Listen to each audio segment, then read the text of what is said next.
નમસ્કાર, હું છું જયેશ. ભાગ્ય મંત્ર આ એ કાર્યક્રમ છે કે જેના થકી આપ એ તમામ ભ્રાંતિઓમાંથી ભરમાયા વિના સાચા જ્ઞાન તરફ જઈ રહ્યા છો. આપને જો કોઈ મૂંઝવણ છે તો તેનો સચોટ જવાબ આપ મેળવી રહ્યા છો. એટલું જ નહીં, આ ફક્ત તમારા જીવન માટે જ નહીં, અન્યના જીવનને સલાહ આપવા માટે પણ આ જ્ઞાનનું સંવર્ધન અહીં થઈ રહ્યું છે. અને એ જ અમારો પ્રયાસ છે આ ભાગ્ય મંત્ર. અને જ્યોતિષ સંબંધી આવી તમામ જે ગૂઢ રહસ્યો છે તેને ખૂબ જ સરળ રીતે સમજાવી રહ્યા છે જાણીતા જ્યોતિષી ચેતનભાઈ પટેલ. ચેતનભાઈ, આપનું ખૂબ ખૂબ સ્વાગત છે. નમસ્કાર. ચેતનભાઈ, આપણે મંગળ રિલેટેડ ઘણી બધી વાતો કરી છે અને તે આખરે કેટલું જીવનમાં અસર કરે છે તે પણ આપણે જોઈ લીધું છે. પણ છતાં પણ આપણે જો કુંડળી ન જોઈએ, ઘણી વાર લોકો પાસે કુંડળી નથી હોતી, તો આખરે કેવી રીતે ખબર પડશે? શું વ્યક્તિને જોઈને ખ્યાલ આવી જાય? એવા કોઈ લક્ષણો હોય કે જેની પરથી ખ્યાલ આવે કે હા, આ વ્યક્તિ માંગલિક છે? બહુ સાચી વસ્તુ છે. આ પણ જીવનમાં જાણવાની વાત છે. એવું કહે છે કે આપણું શરીર છે ને આખું એ એક કુંડળી છે. આપણે શરૂઆતમાં વાત કરી હતી કે 12 ભાવ, આ શરીરના 12 સરખા ભાગ કરીએ ને એ આ 12 ભાવ કુંડળીમાં બતાવેલા, 12 ખાના એટલે આપેલા છે.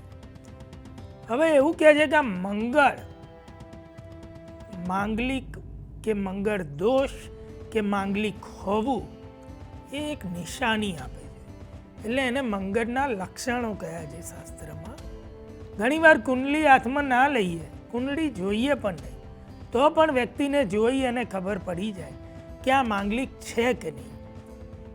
એવા મોટે ભાગે ઘણા લોકોમાં એ લક્ષણ દેખાતું હોય. શરીર ઉપર કેવા લક્ષણ આવે ને એ જણાવી દઉં તમને. એટલે તરત ખ્યાલ આવે કે આ વ્યક્તિ માંગલિક છે કે નહીં. મોટે ભાગે મહદઅંશે આ વસ્તુ આપ જાતે જોશો તો તરત ખ્યાલ આવી જશે. કેટલા બધા બાળકોના જન્મ થયા ત્યારે ભૂતકાળમાં 15-20 વર્ષમાં મેં પણ એવું કહેલું છે કે ભાઈ આ બાળકને તમે આટલું સાચવજો, જેની હું હવે વાત કરીશ. એટલે જાણશો તો તરત ખ્યાલ આવી જશે કે ભાઈ માંગલિક હોય એ લોકોને આવું થાય, જેને બાળકોને થયું હોય એને પણ ખબર પડી જશે. મંગળના લક્ષણો શરીર ઉપર ક્યાં અને કેવા દેખાય કે જોઈને ખબર પડી જાય. એવું કહે છે કે માંગલિક હોય ને, જે મંગળ દોષ થયેલો હોય ને થોડો ભારે હોય, એના શરીર ઉપર, એમાં ગળાની ઉપરના ભાગ, મુખ છે અને માથું છે, એમાં કોઈ વાગવાનું કે પડવાનો ડાઘ આવે એટલે નિશાન પડી જાય. એટલે ઘણીવાર કોઈને સ્ટીચીસ એટલે ટાંકા આવેલા હોય એવું વાગે કે આ મોઢાના ભાગે, માથાના ભાગે, કે જે લોકોને દેખાય એવું એક નિશાન આપે છે આ મંગળ. જેટલા લોકોને થોડો ભારે મંગળ છે કે માંગલિક છે એ લોકોને બાળપણથી શરૂ કરી ઉંમરના 28 વર્ષ સુધીના ભાગમાં એ સમયની અંદર જ આવું નિશાન મળે છે. મોટે ભાગે એવું કહેવાય કે 12 વર્ષની ઉંમર પહેલાં નિશાન પડી જાય છે. એકાદ નાનું તો નાનું પણ આવું નિશાન પડે છે. એટલે જે બાળકોનો જન્મ આ રીતે ભારે મંગળથી થયો હોય, કુંડળી જ્યારે શરૂઆતમાં જોઈ હોય ત્યારે કહ્યું હોય કે આને પડવા વાગવાથી સંભાળજો. આવું કેમ બને? તો કે મંગળ છે ને ઉત્તેજના ભરેલો ગ્રહ છે, આક્રમક સ્પીડવાળો ગ્રહ છે અને આ બ્લડનો કારક છે. જેનું રક્ત એવું કે સ્પીડમાં ચાલતું હોય ને, ઝડપી માણસ હોય, એ લોકો ગાડી ફાસ્ટ ચલાવે, દોડે ફાસ્ટ, સામે જોવે નહીં, એમ એટલું ઉતાવળિયું કામ કરે એટલે પડી જાય, વાગી જાય. બાળપણમાં આટલી ઉતાવળ બાળકો કરે એટલે વાગે, પડે, અથડાય.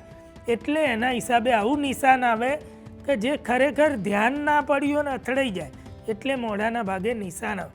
એટલી સ્પીડમાં ને એટલા આક્રમક હોય એટલે આ જોઈને ખબર પડે.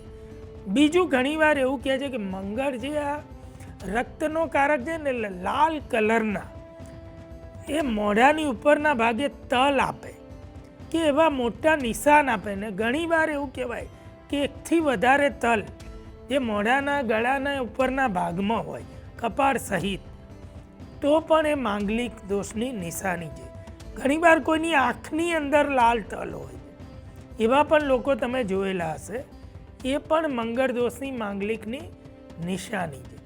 અને ત્રીજું એક લક્ષણ એવું કહ્યું છે કે નોર્મલ એના શરીરના કલર કરતાં જે મુખનો કલર હોય ને એ લાલાશ પડતો હોય. ઘણીવાર વધારે ઘેરો લાલ તમને લાગે, અથવા તો આમ અમુક વિશેષ રીતે સહેજ આમ ટેમ્પરેચર આવે કે ગુસ્સો આવે ને એટલે વ્યક્તિનું મોં લાલ થઈ જાય, એ લોકો પણ માંગલિક હોય છે. આવા એ શરીર ઉપર જે મંગળ જે માંગલિક દોષ હોય ને તેને આવા લક્ષણો આવે છે. આવી રીતે ખબર પડી જાય. તો આ પ્રકારના એવા લક્ષણો જોઈને પણ આપને ખ્યાલ આવી શકે કે આખરે આ વ્યક્તિ માંગલિક હોઈ શકે છે. પરંતુ આપણે આ તમામ બાબતોની ચર્ચા જ એટલે કરી રહ્યા છીએ કે જેથી મંગળ વિશે જે કંઈ પણ ભ્રાંતિઓ છે તે દૂર થાય, અને એટલું જ નહીં, તેને લઈને જે સતર્કતા દાખવવાની છે તેને લઈને પણ આપણે પોતાનું મેકઅપ માઇન્ડ કરી શકીએ. પરંતુ હવે આખરે આ તમામ શરીરના લક્ષણો તો પણ જોઈ લીધા, પણ સ્વભાવના લક્ષણો પણ શું એવા કોઈ હોઈ શકે કે જેને લઈને એ પ્રિડિક્ટ કરી શકાય કે આ જાતક છે તે માંગલિક હોઈ શકે? બહુ સાચી વાત છે. આ પણ જાણવાનું છે, જ્યોતિષશાસ્ત્ર ખરેખર રચાયું એના માટે જે માનવ જીવનનું કલ્યાણ થાય.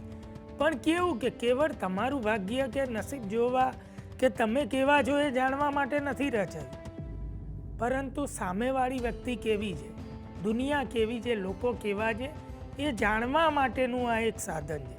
સમગ્ર એવું કે આ વિશ્વમાં જો કોઈ એવી વિદ્યા હોય કે માનવીને મળ્યા વિના, માનવીને બહુ પરિચય વિના એના વિશે બહુ બધું જાણી શકાય કે કહી શકાય કે આ એકમાત્ર આ કુંડલી, આ જ્યોતિષ શાસ્ત્ર છે. હવે જો આપણે વાત કરીએ કે આ મંગળની, કે મંગળ એવું સ્વભાવગત એવું શું હોય કે આપણને ખબર પડે કે ભાઈ આ વ્યક્તિ માંગલિક હોઈ શકે. આપણે કોઈ દાવો નથી કરી રહ્યા, પણ મહદ અંશે આપ પણ એવો ટ્રાય કરજો તો આપણે હું હવે જે વાત કરીશ ને એની ઉપરથી એવું પાક્કી ખબર પડી જશે કે ભાઈ આ વ્યક્તિ માંગલિક છે કે નહીં. તમે વાત શરૂ કરશો ને કોઈ પણ કે કંઈ પણ વાત કરવા જશો તેમની સામે કે ભાઈ આ વસ્તુ આવી રીતે બને, એ તમારી વાત પૂરી પણ નહીં થઈ હોય એ પહેલાં એ કહી દેશે કે આ વસ્તુની મને ખબર છે, આ વસ્તુ આમ હોય આમ હોય આમ હોય. આ એક મંગળ દોષનું એક લક્ષણ છે. એટલી બધી ઉત્તેજના અને એટલી બધી ઝડપ કે વ્યક્તિ ત્યાં પણ એવું બતાવી દે સામાન્ય વાતમાં. એટલે એ જ્યાં તમને જોવા મળે ને મોટે ભાગે એ વ્યક્તિ માંગલિક હોય. કોઈ નાની વાત તમે કરી હોય, નાની વાત અને એક રમૂજ મજાક કરી દો અને એમાં ગુસ્સે થઈ જાય ને તો પણ તમારે એવું સમજવાનું કે આ મંગળ દોષ કે માંગલિકની નિશાની છે. જો લગ્ન જીવન કે અન્ય સંબંધોમાં કેમ નડે એનું કારણ આ છે કે સામાન્ય વાતમાં પણ કદાચ એ ગુસ્સો દાખવી દે. બહુ નાની નાની વાતમાં આમ ગુસ્સો આમ સોડાની બોટલની જેમ આમ એકદમ ઉભરાઈ જાય. નાની નાની વાતમાં કોઈની નાની વાત એને એકદમ શાંત પાણીમાં આમ જાણે પથ્થર નાખી અને ડોળી નાખ્યું હોય ને એવા તરંગો એકદમ જેના દિલો દિમાગમાં મસ્તિષ્કમાં આવી જાય ને આકડ વિકડ બની જાય. આ એક ત્રીજી નિશાની છે. તો જાણી લેજો કે મંગળ દોષવાળી વ્યક્તિ છે. બહુ કોઈ પણ કાર્યમાં વધુ પડતા આક્રમક ઝડપી હોય તો પણ માની લેવાનું કે આ મંગળ દોષની નિશાની છે. એવું કહ્યું છે કે સ્વભાવમાં વારે ઘડીએ જુસ્સો બતાવે, પોતાની વીરતાની વાતો કર્યા કરે, આમ કર્યું ને આમ કર્યું ને આમ કરી દીધું તો પણ માની લેવાનું કે આ મંગળ દોષની નિશાની છે. કુંડળીમાં મોટે ભાગે જો આવા લક્ષણો દેખાય છે વ્યક્તિમાં તો કુંડળીમાં મંગળ દોષ નીકળે છે. બહુ ઝડપથી કાર્ય કરતા હોય, બહુ સ્પીડમાં કરતા હોય, જો વાહન ચલાવતા હોય, અતિ સ્પીડમાં ચલાવતા હોય તો મોટે ભાગે માંગલિક હોઈ શકે છે. આ પણ આપણે જાણી લેવાનું છે. આ પણ એક મંગળ દોષની નિશાની. અને સાતમી એક એવી જબરજસ્ત નિશાની કે વારે ઘડીએ કોઈની પણ સાથે તર્ક વિતર્ક કરી અને લડવા સુધી આવી જાય, એ પણ એક મંગળ દોષની નિશાની કહી છે. બહુ જોમ જુસ્સો અને તાકાત દેખાડે, આ બધી મંગળ દોષની નિશાની છે જે આપણને આવી રીતે સ્વભાવથી દેખાય છે. જી બિલકુલ. તમે એક એક વાત જે રીતે કરો છો અને મને છે એમ બીજા ઘણા લોકોને પણ આવા વ્યક્તિત્વો સામે આવી ગયા હશે. આવા અનેક લોકો તેમના સ્મરણ ચિત્ર પર આમ અંકિત થવા લાગ્યા હશે કે હા આવી વ્યક્તિઓ અમે જોઈ છે અને કદાચ એમના જીવનમાં આવી જ મંગળને લગતી ઘણી બધી લાક્ષણિકતાઓ કે અસરો પણ જોવા મળી હશે. છતાં પણ ચેતનભાઈ, આ પ્રકારની જે વ્યક્તિઓ છે તેના વ્યક્તિત્વને જો મૂલ્યવાની કોશિશ કરીએ તો એ અન્ય વ્યક્તિત્વો કરતાં, અન્ય વ્યક્તિઓ કરતાં કેટલા જુદા તરી આવતા હોય છે? બરોબર છે. હવે ખરેખર અન્ય વ્યક્તિ કરતાં આ વ્યક્તિઓ કેટલા જુદા હોય. એવું કહે છે કે આ વ્યક્તિઓ જો માંગલિક હોવું ને એ કોઈ અશુભ બાબત નથી. આ લક્ષણો આપણે એ મંગળને કારણે વ્યક્તિને મળે છે. હવે આ લક્ષણો કોઈ કમ નથી. હવે કોઈનામાં જોમ જુસ્સો હોવો, કોઈ ગુસ્સો હોવો, આક્રમકતા હોવી એ સારી નિશાની છે. હવે ખરેખર કેટલા જુદા હોય તો કે નોર્મલ વ્યક્તિ કરતાં આ લોકો સાહસિક હોય. નોર્મલ વ્યક્તિ નાની મોટી કોઈ લડાઈ કરતાં પણ ડરે, કે જેન્યુન કારણ હોય ને તો પણ મોટે ભાગે 100માંથી 70 લોકો એવા હોય કે ના યાર આપણે આ વાત કરવી જ નથી, લડાઈ કરવી જ નથી એમ. અને આ લોકો એની જગ્યાએ સાહસિક હોય કે નહીં ભાઈ આ વાત તો કરવી જ પડે, એટલે એ રીતે એ લોકો અલગ હોય છે. એટલે નોર્મલ વ્યક્તિત્વ કરતાં આ લોકો સાહસિક હોય. આ એક બહુ સારો ગુણ છે. બીજું, છેક સુધી લડી લેવાની પૂરી શક્તિ હોય. આ બીજો એક સારો ગુણ છે. જોમ જુસ્સો, નીડરતા એ પણ એમનામાં ઠાંસીને ભરેલી હોય જે લોકો માંગલિક હોય. હવે બ્લડનો કારક છે એટલે સ્વાભાવિક છે લડાઈ ઝઘડો ઘણીવાર થાય ને તો ઘણીવાર બ્લડ પણ નીકળે, કોઈને વાગી પણ જાય. સામાન્ય માણસ ડરી જાય, આ લોકો ડરતા નથી, બ્લડથી ડરતા નથી. એટલે આપણે આગળ પણ જાણીશું કે મંગળના વિષયોમાં કે ભાઈ કેમ શું નથી ડરતા, પણ ટૂંકમાં એ સામાન્ય કરતાં સારો ગુણ છે. ઘણા લોકો મોટે ભાગે 100માંથી 50 લોકો એવા કે સામાન્ય કંઈ વાગ્યું અને બ્લડ નીકળે લોકોને ચક્કર આવવા માંડે છે, જે અમને નથી આવતા બહુ સારી નિશાની છે. એટલે એ પણ એક સાહસિક લોકો હોય, જીવનમાં બહુ સફળતા મેળવે છે, હિંમતથી છેક સુધી ડગ્યા વગર ઊભા રહે છે. પોતાને એવું કહેવાય કે એમનો જોમ જુસ્સો જીવનમાં ઉંમર થાય ને તો પણ ટકી રહે છે.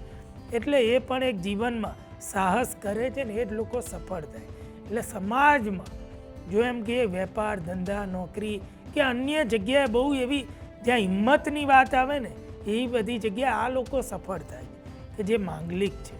એટલે એ સમાજમાં નોર્મલ લોકો કરતાં આ લોકો બહુ જુદા છે. અને એવી રીતે કે અદમ્ય સાહસ, આપણે નોર્મલ કોઈ વાત કરે એના કરતાં પણ એમ અદમ્ય સાહસ અને ઉર્જા એમનામાં ભરેલી હોય. મહેનતથી એ લોકો ડરતા નથી અને જજુંબાથી ક્યારે પણ એકલા છે એવો પણ વિચાર નથી કરતા.